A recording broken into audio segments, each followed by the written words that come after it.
Glória a Deus. Salve a igreja com a paz do Senhor. Amém. Vamos curvar nossas cabeças e temos suas mãos aqui para o altar. Amém. Soberano Deus, eterno Pai, Deus de poder, de honra e de glória. Pai amado, invocamos o nome do seu Filho Jesus Cristo de Nazaré nessa noite, Pai. E te pedimos, Senhor, meu Deus, faz o seu mover nessa noite, Pai.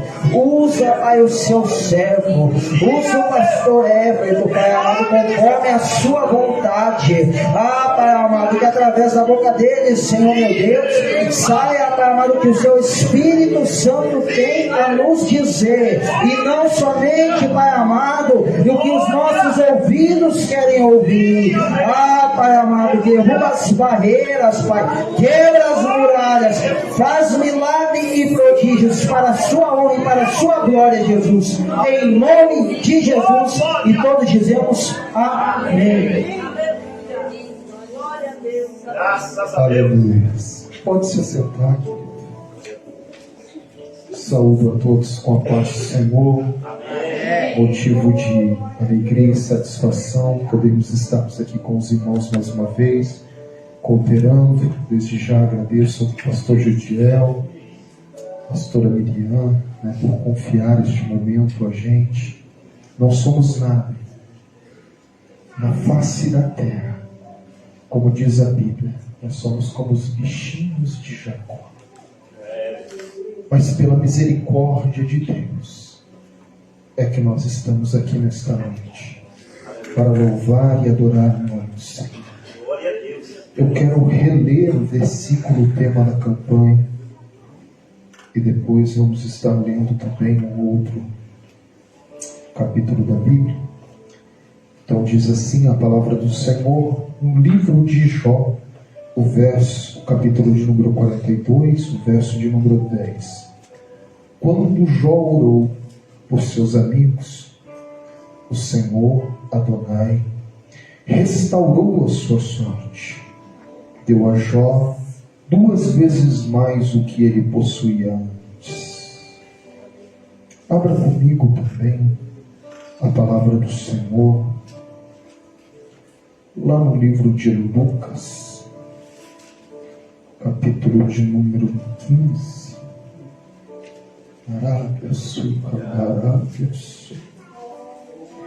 Irmão, você está na casa do Pai. Você tem liberdade para dizer a Ele o quanto você ama. Lucas 15, o verso de número 21 a seguir, vai dizer assim: E o filho lhe disse: Pai, pequei contra os céus e contra você. Sou mais digno de ser chamado seu filho. Mas o pai disse aos escravos: depressa, tragam uma roupa a melhor e vistam nele. Coloquem um anel em seu dedo e sapato nos seus pés. Glória a Deus. Feche os teus olhos comigo, meu Deus. Senhor, meu Deus e Pai, nós estamos numa campanha de restituição, de restauração. E a palavra do Senhor, Pai, no livro de Jó, vai dizer que o Senhor abençoou Jó 2 vezes mais do que ele havia perdido. Aqui no livro de Lucas, capítulo de número 15, o verso de número 22, vai dizer que o pai daquele jovem, conhecido como o filho pródigo, ele olhou para seus escravos e pediu a melhor roupa e depressa. Também mandou colocar em seu dedo um anel e sandálias nos seus pés.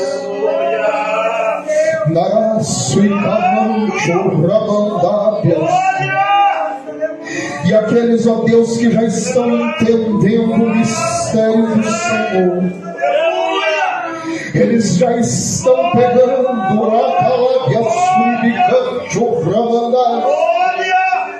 que existem segredos na tua palavra, ao qual os olhos não viram, o coração não sentiu e ouvidos ainda não ouviram,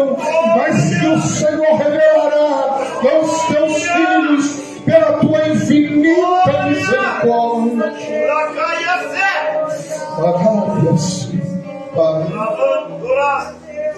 eu me desfaço de todo o conhecimento humano neste momento, para que o Teu Espírito Santo faça tudo conforme nós e cantarás a Tua vontade. Aleluia. Amém. E amém, Jesus.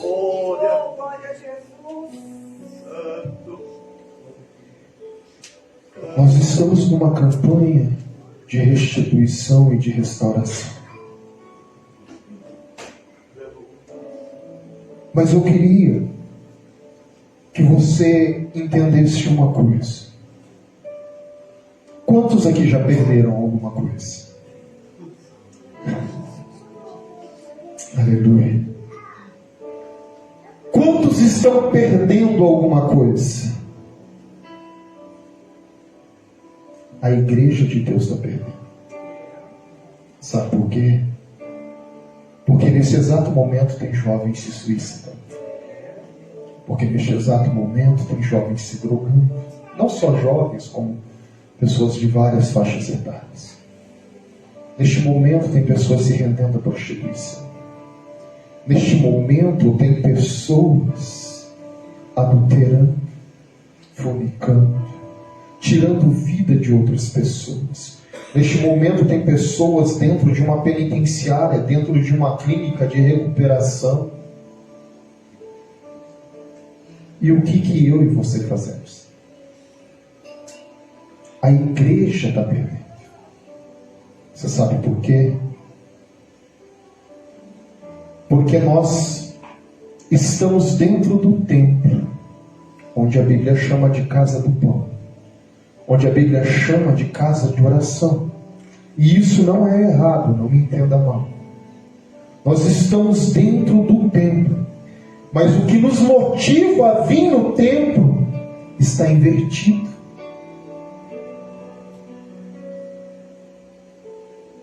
Sabe por que está invertido? A maioria das pessoas, pastor Gedinho, elas vêm na igreja porque tem uma campanha de restituição. Elas vêm com a intenção de receber. E é por isso que eu falo que está invertido. Porque templo, desde que surge a palavra templo na Bíblia, do Antigo ao Novo Testamento, templo é lugar de oferta. Templo é lugar de sacrifício, de entrega. Aleluia. As consequências da nossa oferta, da nossa entrega e do sacrifício é a restituição. Aleluia. Se você olhar o capítulo 42 de Jó, 2 versículos antes do 10, existe os tais chamados amigos de Jó, que Deus olha para eles e fala assim: eu estou irado com vocês. Portanto,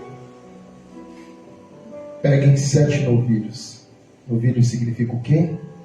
Oferta. Vá perante o meu servo Jó. Lembra aqui que Deus fala no capítulo 1 de Jó, acerca de Jó para Satanás? Viste o meu servo Jó, homem íntegro, fiel, justo, reto, que se afasta do mal. Podemos dizer que Jó era um sumo sacerdote praticamente, porque ele tinha todas as qualidades. A Bíblia não diz que Jó era sumo sacerdote. Não vá pegar esse negócio e falar: o pastor falou heresia. Estou falando que ele poderia. Só que atente para uma coisa. Por que eu falo que ele poderia ser sumo sacerdote? Porque para quem que Deus manda os amigos levar as ofertas? Quem teria que orar para que as ofertas fossem aceitas? Jó. E quem era autorizado por Deus para oferecer sacrifício e holocausto na presença dele? sumo sacerdote. Então entenda. E aqui tem um segredo para mim e para a sua vida.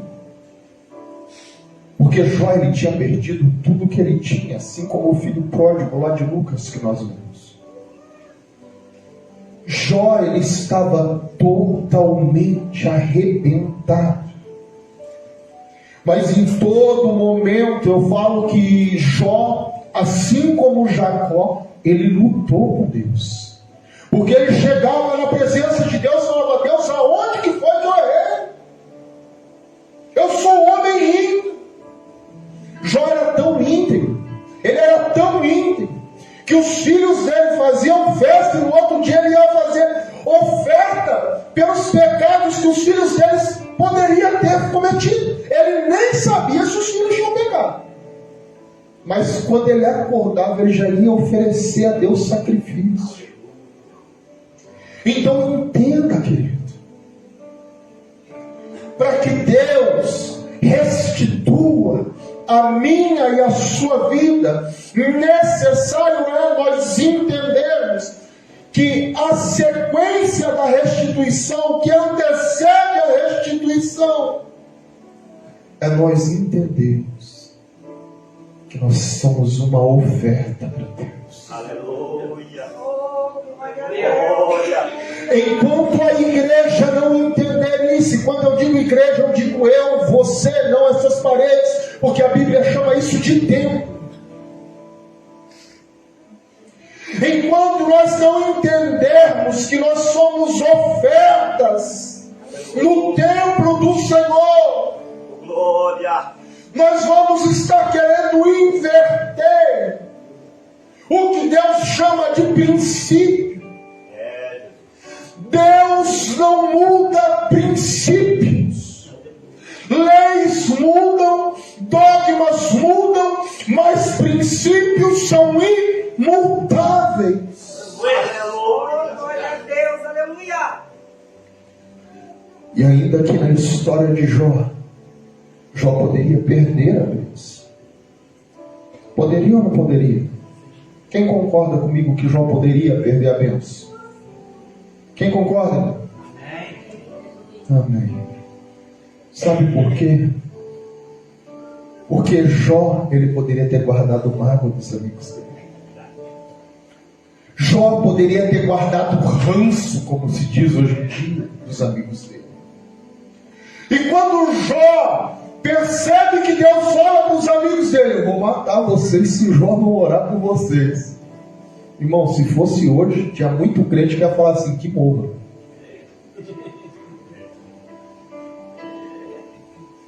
É verdade.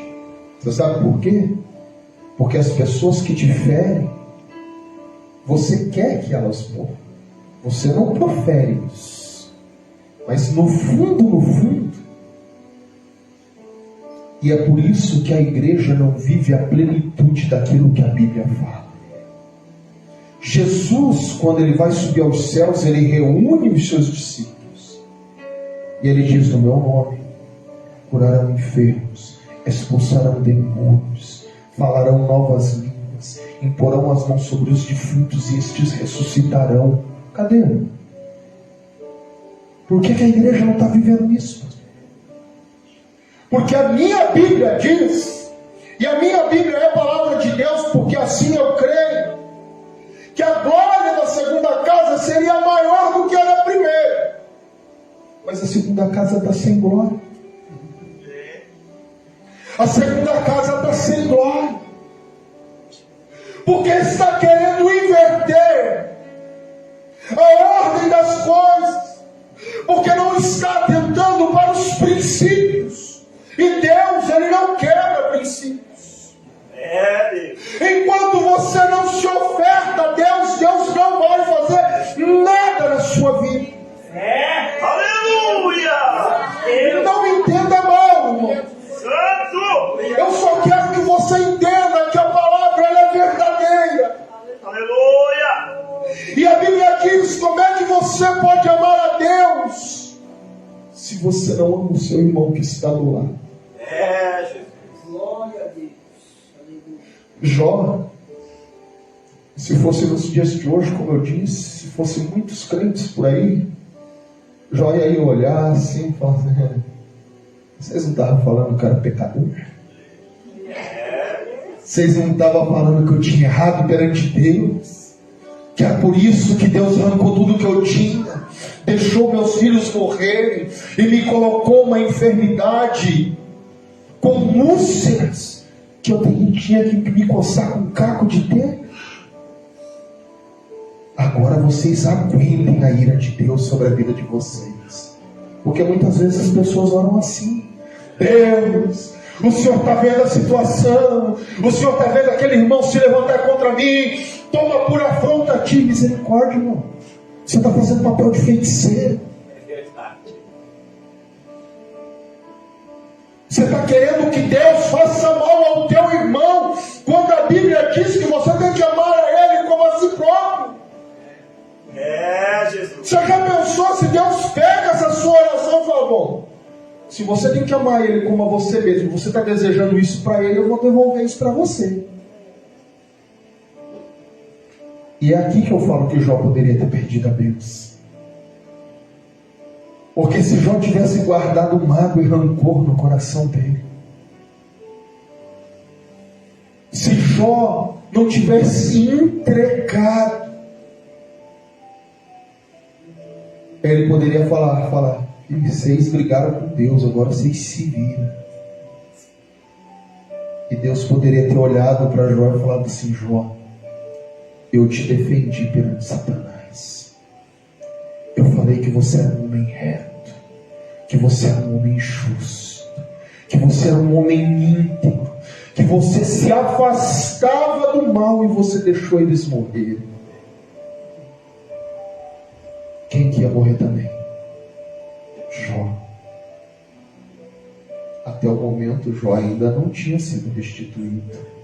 E se ele ainda não tinha sido restituído, eu posso pensar que ele ainda estava enfermo. Porque a Bíblia não fala que ele já estava curado.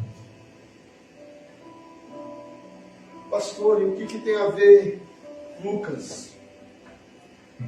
O que tem a ver o que nós lemos sobre o filho pródigo? Tem tudo a ver. Sabe por quê? Porque o filho pródigo, ele viveu a mesma situação de Jó praticamente. E por que eu falei do filho pródigo? Lembra que eu falei que Deus não quebra princípios? Que existem uma ordem para restituição? O filho pródigo, ele nos ensina muito bem isso. Porque ele quis a herança dele. Ele quis. E entenda uma coisa: herança só se dá, só se reparte na morte do pai. Então, quando o filho pródigo pede a sua herança, ele está falando para o pai dele: para mim você morreu. E a analogia do filho pródigo, nós sabemos que é Deus e um homem. Mas o que me chama a atenção é que antes da restituição do filho pródigo, ele entendeu o princípio da oferta. E eu te provo na Bíblia que ele entendeu isso. Nós lemos que ele chega perante o pai e ele fala: pai, eu pequei contra os céus e contra o Senhor. Eu já não sou digno de ser chamado seu filho. Me aceite, ó, a oferta, como um escravo seu. Dará a sua irião. E por ele ter entendido o princípio da oferta, o pai olha para os seus escravos e fala: pega a melhor roupa depressa e coloca sobre ele. Lembra o que Jesus disse? Ele vai trocar as nossas vestes. Ele vai tirar as nossas vestes manchadas pelo pecado, e vai pôr vestes novas, porque vestes na Bíblia simbolizam o estado em que a pessoa está vivendo. Escravos tinham as vestes rasgadas, tinham as vestes podres, tinham as vestes com tecido mais fraco, mas o Pai fala linho fino, o melhor tecido, a melhor roupa. Ele está ali restituindo aquele filho com honra, arrancando ele da vergonha, arrancando ele da maldição, e falando: eu te dou honra novamente.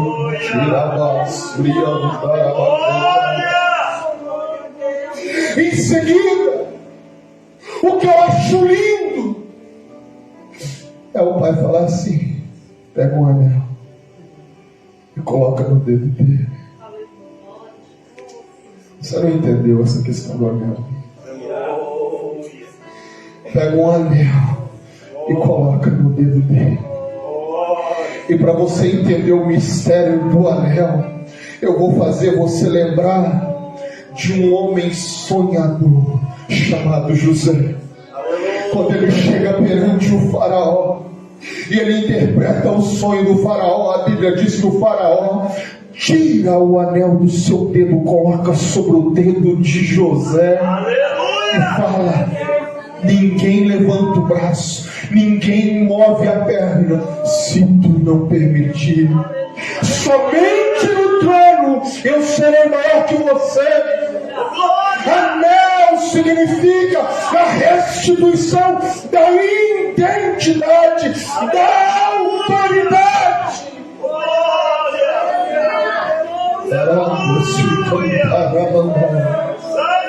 Quantas vezes nós deixamos o anel cair dos nossos dedos? Porque o anel é selo, é identidade, é autoridade. Lembra de um homem chamado Ramã, na história de Esther, que queria matar um homem chamado Mardoqueu, servo de Deus. O rei deu um anel para Amã. Falou: Amã, vai lá e faz o decreto que você quer fazer, e sela com este anel, porque o decreto selado com este anel não pode ser revogado. Amã vai lá para matar o povo judeu, ele faz o decreto.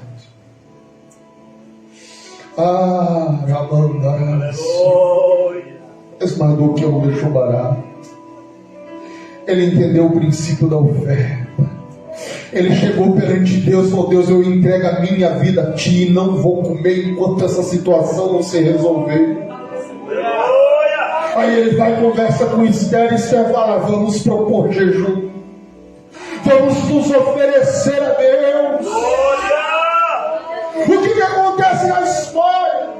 Ramã morre na forca que ele tinha preparado para Mardoqueu.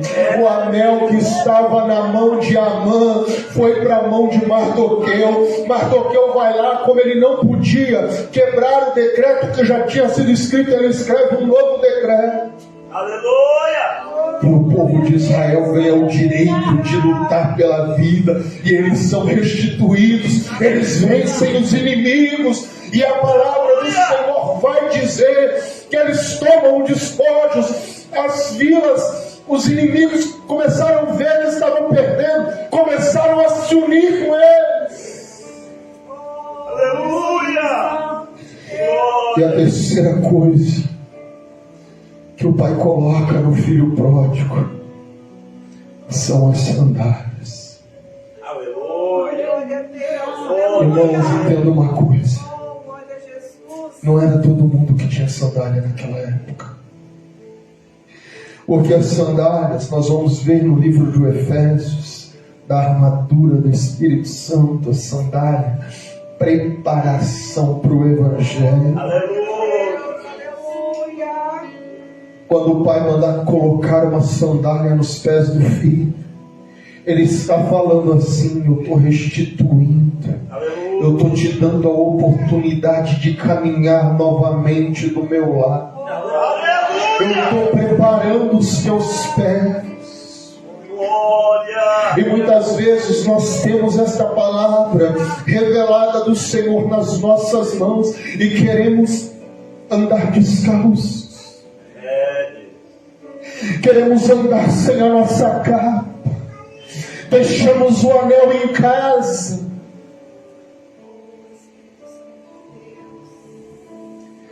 Queridos, não tem como.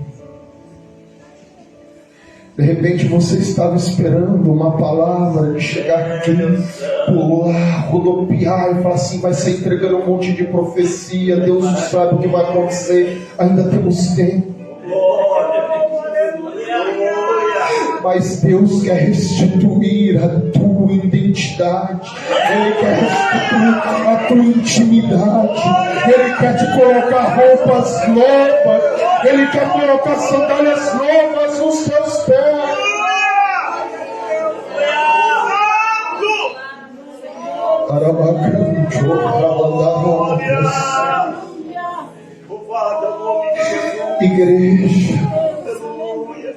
Igreja, acorda. Não adianta você dominar os instrumentos, não adianta você dominar as técnicas vocais, não adianta você ser mestre, doutorado, PhD em teologia, se você não entender que a sua vida tem que ser uma oferta diária no altar do Senhor, nada vai adiantar. A glória de Deus sempre vem depois das ofertas. Elias, quando desafia os profetas de Baal, o que ele faz antes da glória descer? Restaura o altar, coloca a oferta no altar, se entrega a Deus e o fogo cai. Salomão constrói o templo. Você vai ver isso daí no livro de 1 Reis, do 2 ao 10, no livro de 2 Crônicas, do 3 ao 7. Salomão, ele constrói o templo porque Davi não poderia. A Bíblia fala que quando ele termina, ele oferece 1000 bois a Deus. Depois dele oferecer os bois, a palavra diz que ele ora. E depois que ele ora, a palavra diz que Deus fala com ele novamente e fala: Salomão, estou consagrando este templo para a minha morada. A palavra diz que a glória enche o templo e nem o sumo sacerdote pode adentrar por causa da glória de Deus. Darás fribicando para mandar pessoa. Pastor, mas nós não vemos isso no Novo Testamento. Nós vemos Lucas capítulo de número 2 vai dizer que Maria e José todos os anos iam ao templo ofertar, e Jesus ia com eles. E quando Jesus atinge 12 anos, mais uma vez eles iam ao templo. A Bíblia diz que Jesus ficou no templo. Os pais foram embora, os pais ofertaram e foram embora, mas Jesus ficou no templo. Glória! Glória!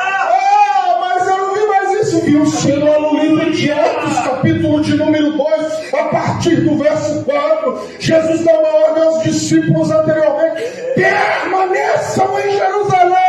Glória, glória, glória! Os discípulos permanecem em Jerusalém, vão para o templo, vão orar, vão oferecer a sua vida como sacrifício de louvor a Deus.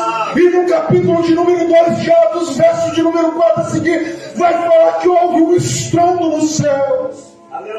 Um vento soprou dos 4 cantos e foi distribuído no meio do povo línguas de fogo, conforme o Senhor assim.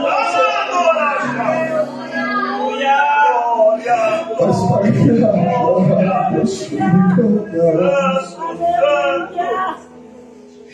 sem oferta, glória. Glória. Sem oferta É Deus. não tem restituição. Sem oferta não tem restauração. Aleluia. Lembra do jovem rico? Senhor, o que eu devo fazer para ganhar o reino dos céus? Guarda os mandamentos da Torá, aos quais Moisés escreveu. Senhor, eu faço isso desde a minha mocidade, desde que eu era criança. Aí entra a oferta. Então vende tudo que tem, oferta aos pobres e me segue. Ele não quis ofertar. A Bíblia diz que o seu rosto desfaleceu e ele saiu triste, de cabeça baixa. É verdade. Será que não tem sido assim na minha e na sua vida? Será que nós não temos invertido? Será que nós não temos saído da nossa casa e falado: Senhor, hoje eu quero receber a minha bênção? Mas você veio preparado para ofertar? Aleluia. Glória. Você preparou? Você orou antes de vir? Santo. Eu conheci a Deus quando eu tinha 11 anos de idade, há 29 anos atrás. Eu não permaneci na presença dele.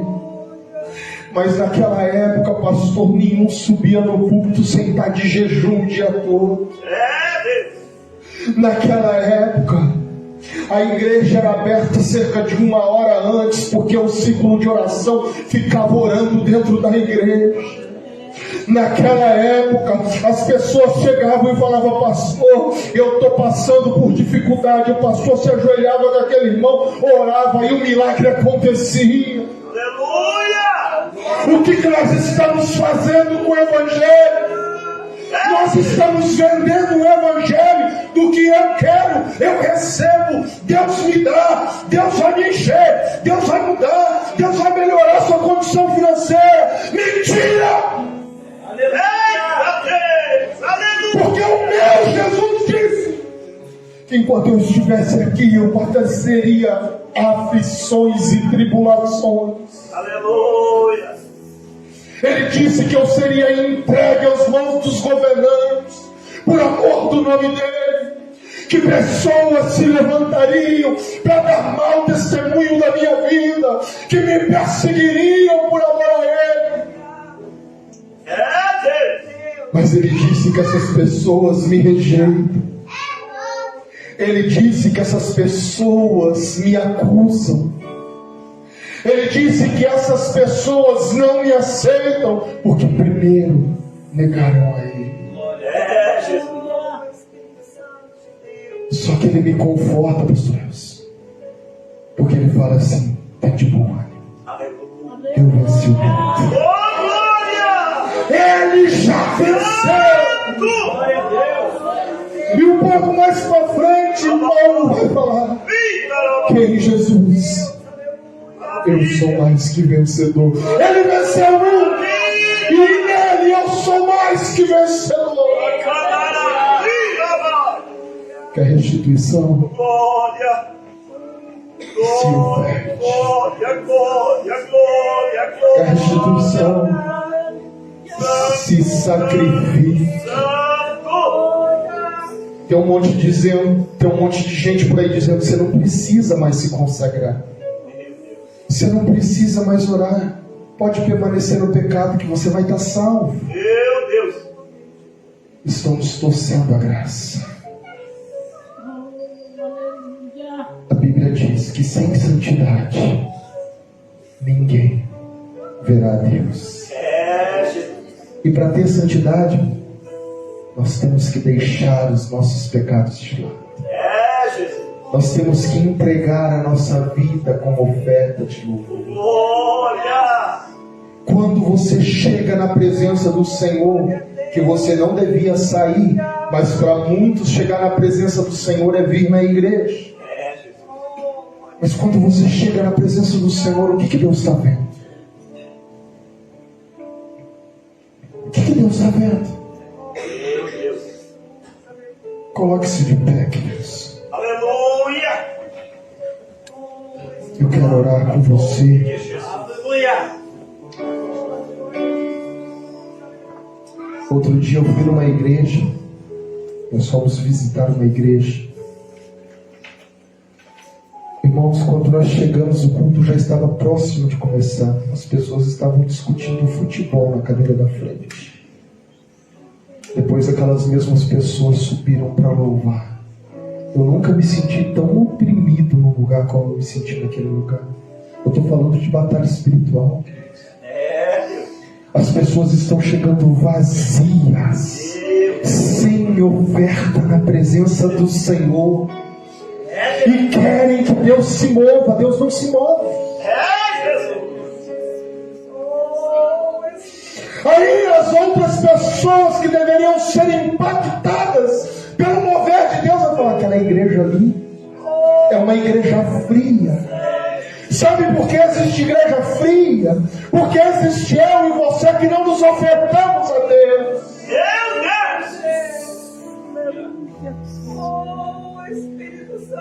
Seja oferta de aroma suave ao Senhor.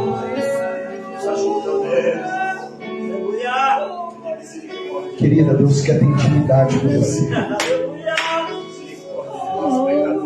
Ele ouve a tua voz. Ele recebe, mas Ele quer mais. Ele não quer só te ouvir. Ele quer te usar de uma forma que você não tem noção. Ele quer curar através do seu louvor. Ele quer te dar músicas novas. E Ele já te falou isso. Mas falta um posicionamento. Falta uma entrega. Falta uma oferta sua para Deus. A voz que você tem não é só técnica.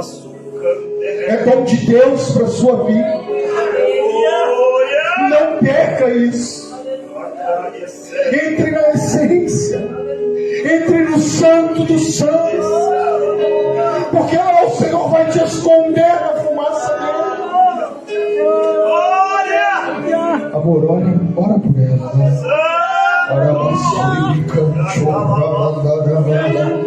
Fecha os teus olhos, querido. Fecha os teus olhos. Deus de poder. Deus de misericórdia. Eu não sou avivalista. Eu não sou expositor da tua palavra. Eu sou, Senhor, o mensageiro do Senhor. Eu sou sacerdócio real, raça eleita, escolhida pelo Senhor. Assim como os meus irmãos que aqui estão também o são.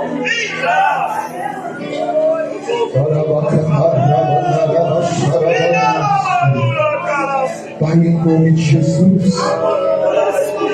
Pai, se alguém aqui ouviu esta palavra com os seus ouvidos abertos, espiritualmente, e identificaram, Senhor, que ainda falta algo, que ainda é necessário mais oferta, que ainda é necessário mais incenso, que ainda é mais necessário, ainda mais lenha no fogo.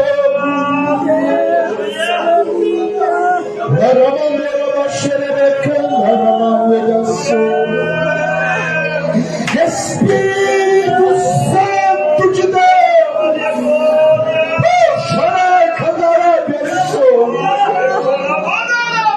passeia no meio deste lugar de uma forma diferente, onde não havia coração quebrantado. Que o Senhor entre e esmiuce agora. Onde não havia entrega, que o Senhor entre agora. Aonde o inimigo estava tentando roubar, estava conseguindo roubar a intimidade.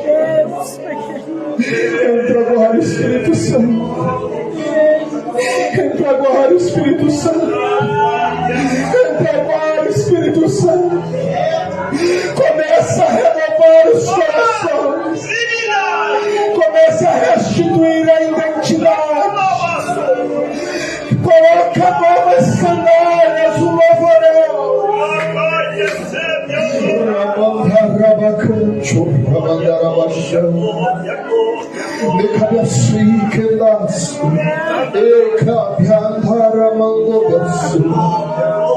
Pai, em nome de Jesus, em nome de Jesus, Pai, que haja incenso neste lugar, que haja óleo neste lugar, que o fogo no altar não se apague.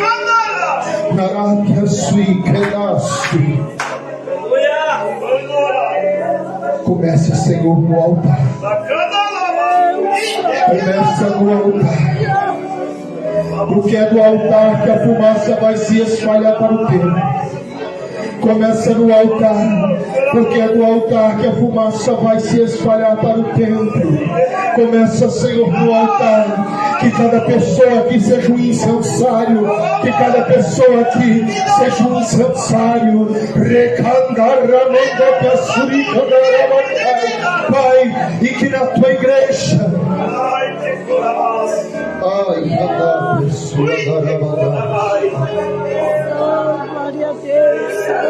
olha aqui para mim, igreja.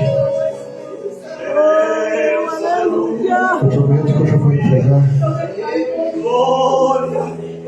Mas deixa eu te falar uma coisa. Levíticos capítulo de número 6. A Bíblia vai falar sobre o fogo no altar. A partir do verso de número 9. Mas há um detalhe. O sacerdote, e agora eu quero que você levante a sua mão e fale assim: eu sou sacerdócio real, emissário real do meu Deus. Volto para Levítico. A Bíblia diz que para que o seu fogo não se apague, era necessário o sacerdote Arão colocar lenha de manhã e azeite à tarde. Lenha de manhã e azeite à tarde. Você tem que colocar lenha de manhã e azeite na lamparina dela.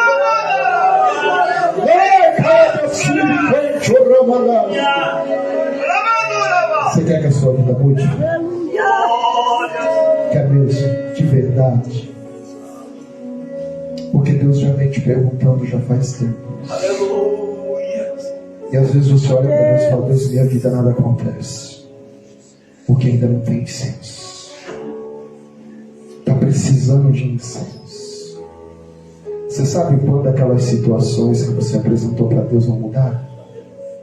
Quando você colocar mais incenso. Sabe aquelas pessoas que falam de você?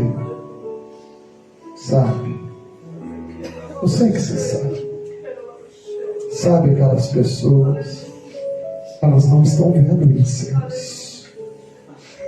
Mas Deus, Ele quer mudar essa situação. Mas Ele não pode te obrigar a nada. É você quem tem que dar o passo. Você quer que essa situação mude? Você quer ver uma transformação na sua vida? Você quer ser incenso nas mãos do Senhor? Você quer? Ora com ela, Deus.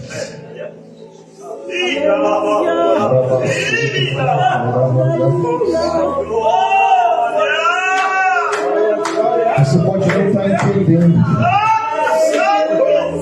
mas se Deus não restaurar a sua identidade, não tem como Ele restaurar o resto.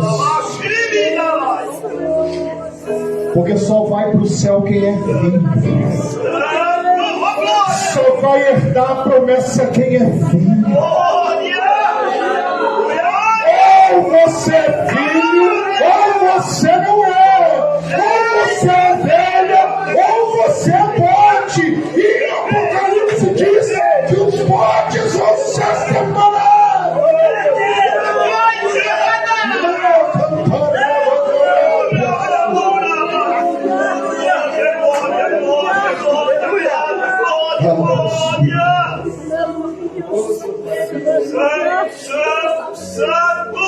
Levanta a sua mão comigo.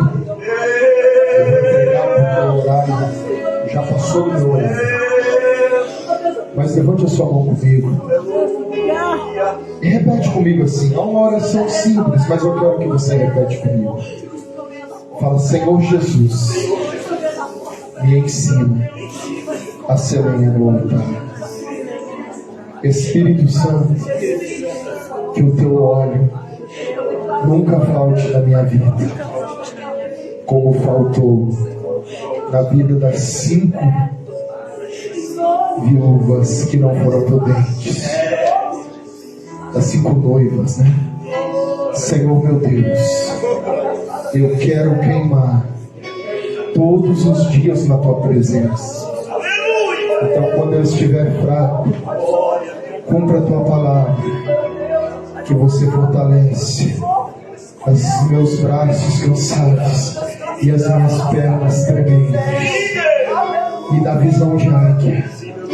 Me dá visão de águia, Senhor. Que eu possa ver além do que os meus olhos veem, para que eu possa viver tudo aquilo que o Senhor tem para a minha vida. Em nome de Jesus Cristo. Aleluias. Amém. Você pode abrir.